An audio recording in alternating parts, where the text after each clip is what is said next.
देखो कई बार ऐसा होता है ना कि हम अपने एग्जाम में केवल बना करके लिख देते हैं और फिर हम सोचते हैं कि हमें नंबर मिलेंगे या नहीं।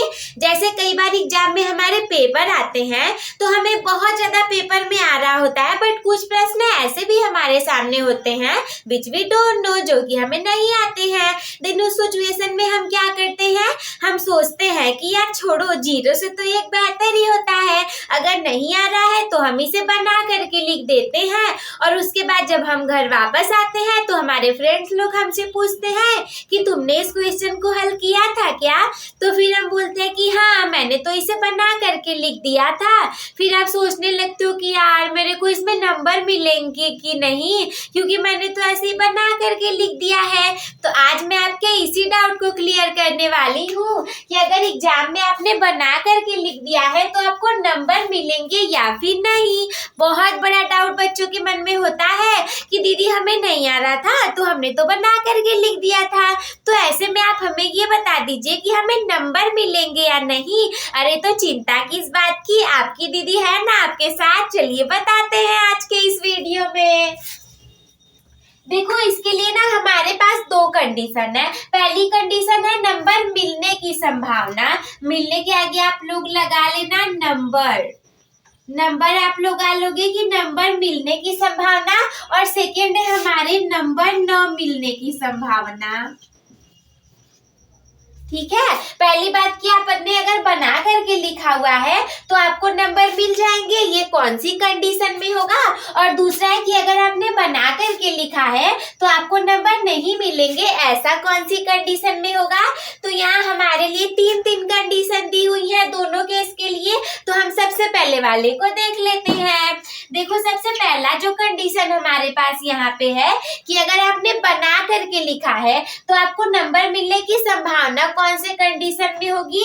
पहली बात कि आपका जो आंसर है वो राइट होना चाहिए, यानी कि जो आपने आंसर लिखा है भले ही आपने उसे बना करके लिखा हो लेकिन वो सही होना चाहिए। जैसे कि मान लो आपके एग्जाम में पूछा गया कि व्हाट इज फोटोसिंथेसिस, प्रकाश संश्लेषण क्या है, तो आपको एकदम एक्चुअल उसकी डिफिनेशन मतलब बुक में की रटी हुई नहीं थी, बट आपने बना करके ऐसे लिख दिया कि प्रकाश संश्लेषण वह प्रक्रिया है जिसमें कि जो पौधे होते हैं वो सूर्य के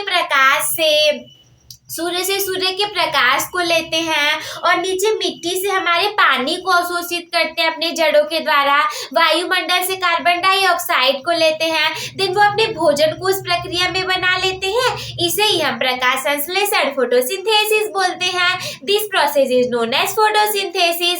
तो ये देखो आंसर भले ही पूरा रटा हुआ किताबी नहीं है लेकिन फिर भी आपका आंसर राइट है, होती है ही सारी चीजें इसमें। तो अगर आपने इसको ऐसे बना करके भी लिख दिया तो इस कंडीशन में आपको नंबर मिल जाएंगे।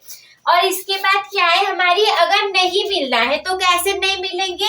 मान लो आपने क्या किया कि if your answer is wrong, आपने बना करके तो लिखा है लेकिन वो क्या है, वो गलत है जो आपने बना करके लिखा हुआ है।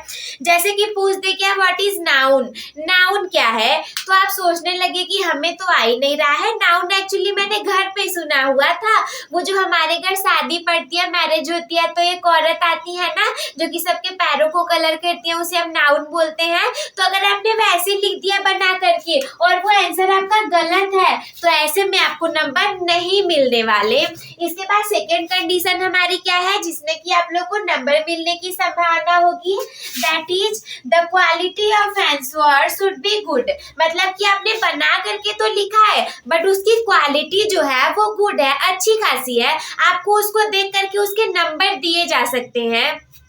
जैसे कि मैंने प्रकाश संश्लेषण पे भी बताया हुआ है, यही आप लोग को अभी बताया है कि मतलब क्वालिटी आपकी बेटर है, उसको पढ़ करके एग्जामिनर को लगेगा कि हाँ इसको तो नंबर हमें दे देना चाहिए था।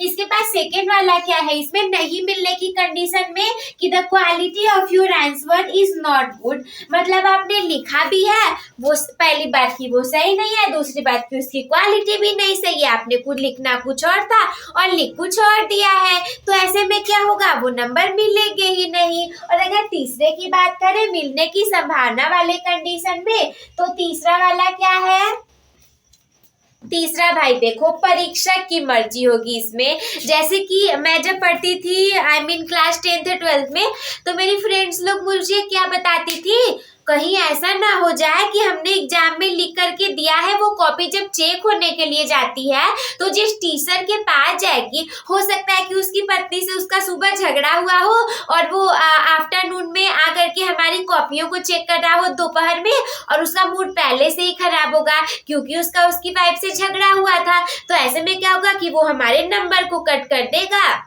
अब मुझे नहीं पता कि ऐसा होता है, नहीं हो भी सकता है, मान लो दिमाग नहीं से है तो वो नंबर आपके काट ही लेगा।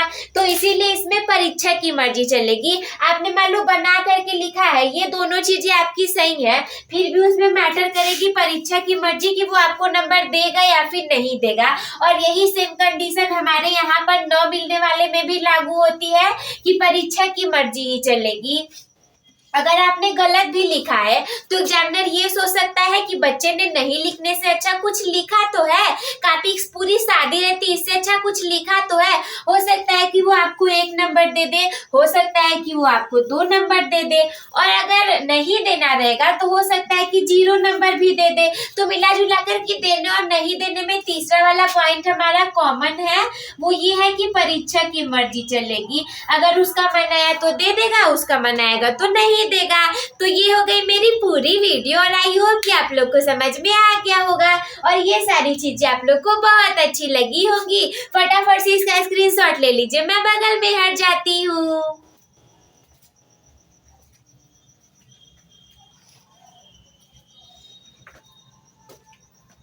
तो अपने टॉपर बनने की जर्नी एक टॉपर के साथ शुरू करने के लिए चैनल को सब्सक्राइब करना ना भूलें। आज की इस वीडियो को लाइक कर दीजिएगा ताकि ये ज्यादा से ज्यादा लोगों तक फैल सके, और अपने दोस्तों के साथ भी शेयर कर दीजिएगा। अगर कोई भी डाउट आपके मन में हो तो हमसे कमेंट बॉक्स में पूछना ना भूलें। वीडियो देखने के लिए धन्यवाद। Love you all, take care, bye bye, keep smile.